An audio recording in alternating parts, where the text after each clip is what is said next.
नमस्कार छात्राओं, आज के वीडियो में आपका स्वागत है। आज का हमारा टॉपिक है common discomforts during pregnancy and their treatment, यानी गर्भावस्था के कष्ट एवं उनका उचित उपचार। जैसा कि आप सभी को पता है कि गर्भधारण एक सामान्य एवं स्वाभाविक शारीरिक प्रक्रिया है जो प्रकृति के अनुसार चलती है, परंतु इस अवधि में लगभग सभी स्त्रियों को कुछ न कुछ कष्ट सहना पड़ता है। गर्भावस्था के आरंभ में ये कष्ट कई प्रकार के हो सकते हैं। कुछ कष्ट तो इतने स्वाभाविक होते हैं जो समय के बाद स्वतः ही खत्म हो जाते हैं, परंतु कुछ कष्ट ऐसे होते हैं जो गर्भवती स्त्री पूरे 9 महीने तक इनको झेलती है। कई बार ये इतने जानलेवा भी साबित हो सकते हैं। इसलिए अगर ज़्यादा कोई कष्ट है तो उसके लिए हमें डॉक्टर की सलाह भी लेनी पड़ती है। आज हम बात करेंगे ऐसे कौन कौन से कष्ट हैं जो गर्भावस्था में यानी 9 महीने में प्रत्येक स्त्री को होते हैं। सबसे पहला है जी मचलाना या प्रातः बमन, इसे मॉर्निंग सिकनेस भी कहते हैं।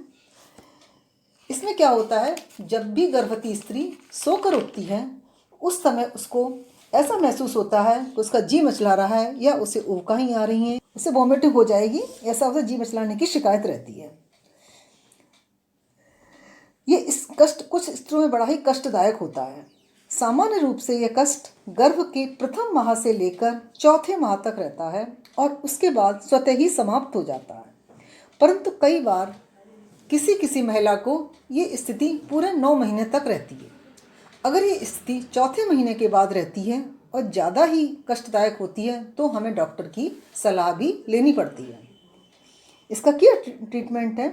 सबसे पहला, प्रातःकाल जो उसको सोकर उठने का समय है उसमें थोड़ा सा बदलाव किया जाए, यानी अगर वो 6 बजे बिस्तर छोड़ती है तो थोड़ा लेट उठे, वो आँख खुल जाए और अपने बिस्तर पर ही आराम से लेटी रहे और तुरंत ही उठने का उपक्रम वो ना करे। दूसरा, सुबह सुबह अगर वो कोई लिक्विड चीज़ लेती है, जैसे बेड टी लेने की उसकी आदत है, चाय लेती है या नींबू पानी लेती है, तो उसको वो अवॉइड करे। उसके स्थान पे कोई भी ड्राई चीज़ या ठोस आहार ले, जैसे बिस्किट हैं, भुने चने हैं, नमकीन है, टोस्ट है, कुछ भी वो आराम से ले सकती है। तीसरा, वो मसालेदार और गरिष्ठ वसायुक्त भोज्य पदार्थों का सेवन बिल्कुल बंद कर दें। दिन में भी अपना भोजन, पूरा भोजन एक टाइम न लेके कई बार उसे थोड़ी थोड़ी मात्रा में दिन में कई बार लेना है। भोजन के बाद तुरंत ही पानी न पिए, थोड़े समय के बाद उसको पानी अपना पीना चाहिए। लिक्विड चीज़ें भी उसे दिन में कई बार लेती रहे, क्योंकि कई बार क्या होता है, वॉमिटिंग ज़्यादा होती है तो बॉडी में डिहाइड्रेशन की प्रॉब्लम भी शुरू हो जाती है।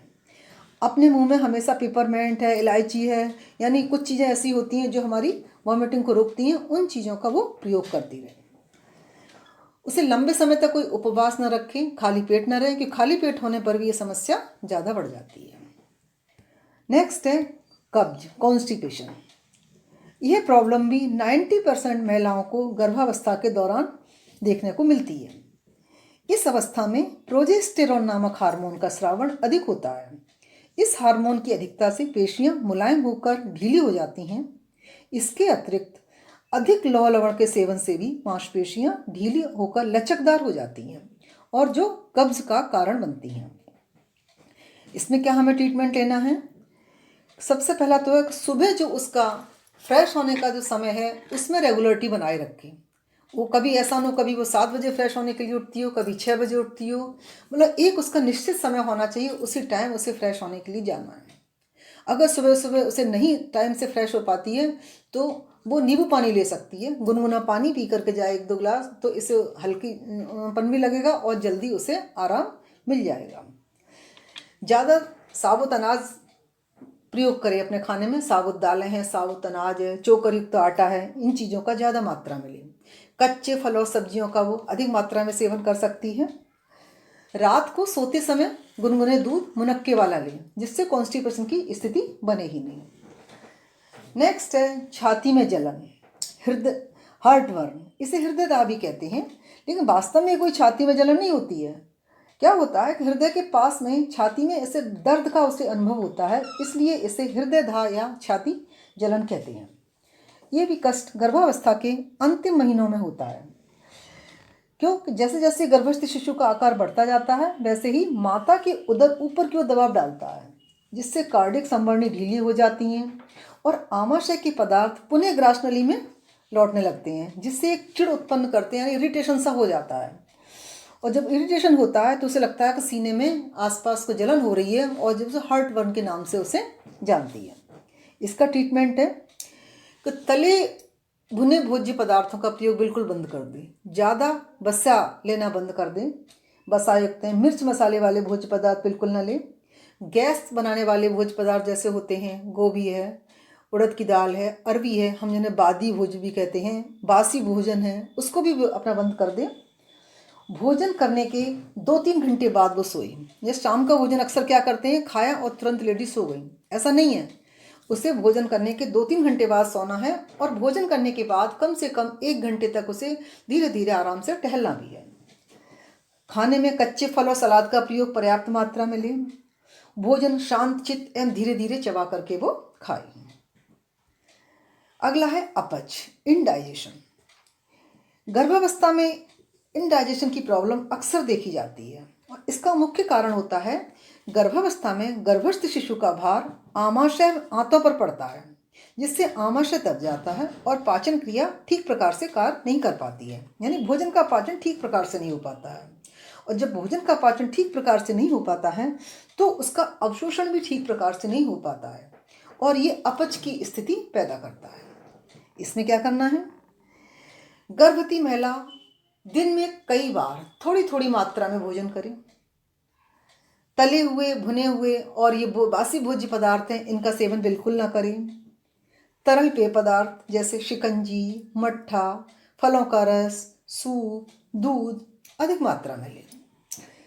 छिलकेदार फलों और दालों का प्रयोग कम मात्रा में लें। तो कई बार क्या होता है, जो छिलके होते हैं इसके जो रेशे होते हैं आमाशय आंतों में इरिटेट यानी चिड़ उत्पन्न करते हैं और जिसके कारण अपच हो जाती है। गुनगुने पानी में नींबू का रस निचोड़ कर लें, दोनों टाइम ये ले सकती है। सुबह शाम खुली हवा में टहलें और हल्का व्यायाम करें। कई बार क्या होता है, कुछ महिलाओं की लगता है गर्भावस्था एक बीमारी है और पूरे 9 महीने वो बेड रेस्ट रहती हैं। ऐसा गर्भावस्था मैंने बताया कोई बीमारी नहीं है, एक सामान्य प्रक्रिया है। तो इसमें हल्के फुल्के काम वो करती रहे और सुबह शाम टहलने वाला व्यायाम वो पूरे 9 महीने आराम से करती रहे। इससे क्या होगा, उसे जो इनडाइजेशन की प्रॉब्लम है, छाती में जलन है, ये प्रॉब्लम स्वतः ही उसकी समाप्त हो जाएंगी। नेक्स्ट है अनिद्रा या नींद की कमी, स्लीपलेस या लैक ऑफ स्लीप। ये भी कष्ट अक्सर गर्भावस्था के लास्ट के 3 महीनों में ज़्यादा देखा जाता है। इसका कारण होता है कि जैसे जैसे गर्भस्थ शिशु का आकार बढ़ता जाता है, यानी 5वें महीने के बाद गर्भस्थ शिशु में एक्टिविटी शुरू हो जाती है, जिसे कहते हैं बच्चे का घूमना, और इसे फीटल एक्टिविटी कहते हैं कि बच्चे के मूवमेंट स्टार्ट हो जाते हैं। बच्चे हाथ पैरों को चलाना जब शुरू करता है तो उससे माँ की नींद में कई बार व्यवधान पड़ता है। दिन में ऐसा होता है, माँ अपने जब काम में लगी होती है तो इसको वो नहीं महसूस कर पाती है, लेकिन जब भी वो रेस्ट की पोजीशन में होती है, यानी वो आराम की मुद्रा में होती है, उस समय ये फेटल एक्टिविटी ज़्यादा मात्रा में बढ़ जाती है। और ख़ास तौर जब वो सो रही होती है और बच्चे के मूवमेंट जब ज़्यादा होते हैं तो उसकी नींद में व्यवधान शुरू हो जाता है। इसके अलावा कई बार पिंडलियों में ऐंठन, कमर में दर्द, पीठ में दर्द ये भी शुरू हो जाते हैं। इस वजह से भी माता की नींद पूरी नहीं हो पाती है। इसके लिए चाहिए कि माँ को किसी प्रकार के टेंशन से न दिया जाए, यानी उसको हर प्रकार के टेंशन से दूर रखा जाए। रात का भोजन है कम से कम उसे 1 या 1.5 घंटे पहले कर लेना चाहिए। आहार में दूध भी लेना चाहिए और सोते समय खास तौर से दूध उसको ज़रूर लेना चाहिए। सोने के आधे घंटे पहले उसको दूध का सेवन जरूर करना चाहिए।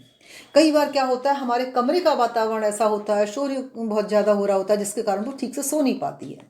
तो उसका बिस्तर प्रॉपर आरामदायक हो, साफ़ सुथरा उस पर चादर बिछाओ और उसके पहनने के कपड़े भी उसके शरीर के अनुसार ढीले ढाले होने चाहिए, क्योंकि हर महीने शरीर का नाप बढ़ता है और वो पुराने वस्त्रों को ही प्रयोग करती है तो वस्त्र उसके कसे हुए होते हैं, जिस कारण से भी उसको ठीक से नींद नहीं आती है।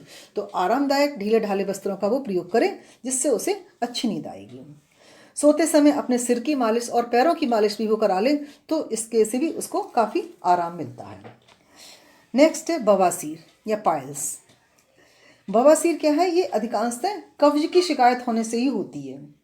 इसमें रेक्टम यानी मल द्वार की शिराएं होती हैं फूलकर मोटी हो जाती हैं और जिससे शुष्क मल के निष्कासन के समय शिराएं फट जाती हैं, जिससे रक्तस्राव होने लगता है। मतलब कई बार बहुत ज़्यादा ब्लीडिंग शुरू हो जाती है। ये कष्ट गर्भवती महिला के लिए बहुत ज़्यादा होता है और अधिकतर ये कष्ट भी उसको छठे महीने के बाद ही ज़्यादा देखने को मिलता है। इसका ट्रीटमेंट क्या है कि क्योंकि ये बीमारी कब्ज के कारण ही होती है, इसलिए कब्ज की स्थिति उत्पन्न नहीं होगी। इसके लिए छिलकेदार दाल या चोकर युक्त आटे की रोटी, कच्चे फल और सलाद अधिक मात्रा में लें, अधिक से अधिक तरल पदार्थ लें, गर्म दूध का सेवन करें, मुनक्के डालकर दूध का सेवन करें। रक्त को जमाने वाली तथा थक्के बनाने वाली दवाइयों का भी प्रयोग किया जा सकता है। अगर उसको ज़्यादा घाव हो गया है तो उस पर मलहम या पाउडर का प्रयोग करें और ज़्यादा परेशानी है तो डॉक्टर की सलाह ले सकती है। नेक्स्ट है पेशी ऐंठन। ये कष्ट भी गर्भावस्था के अंतिम 3 महीनों में बढ़ जाता है। इसमें गर्भवती स्त्री के पैरों व घुटनों के नीचे पिंडलियों में पीड़ादायक ऐंठन होती है। यह कष्ट अधिकांशतः रात्रि के समय यानी सोने के बाद होता है।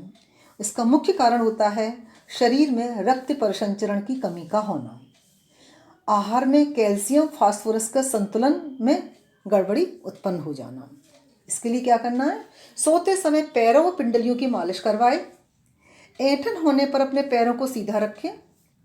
अगर वो लगातार खड़े होकर काम करती है तो बीच में थोड़ी थोड़ी देर के लिए आराम करें। अगर वो जॉब करती है तो जॉब वाली जगह पर भी अपने पैरों को नीचे लटका के न बैठे, बीच बीच अपने पैरों को मोड़ती रहे या पैरों के नीचे कोई सपोर्ट लगा के तब उससे बैठना चाहिए। अपने आहार में कैल्शियम और प्रोटीन रिच वाला आहार ज़्यादा मात्रा में लें, जैसे दूध है, पनीर है। पैरों और पंजों को आगे की ओर झुका के रखें, जिससे रक्त परिसंचरण बढ़ता रहे और ऐंठन में आराम मिले। इसके आगे के कुछ और कष्ट हैं और उनका कैसे उपचार किया जाएगा बच्चों, हम इसको अपने अगले वीडियो में डिस्कस करेंगे। धन्यवाद।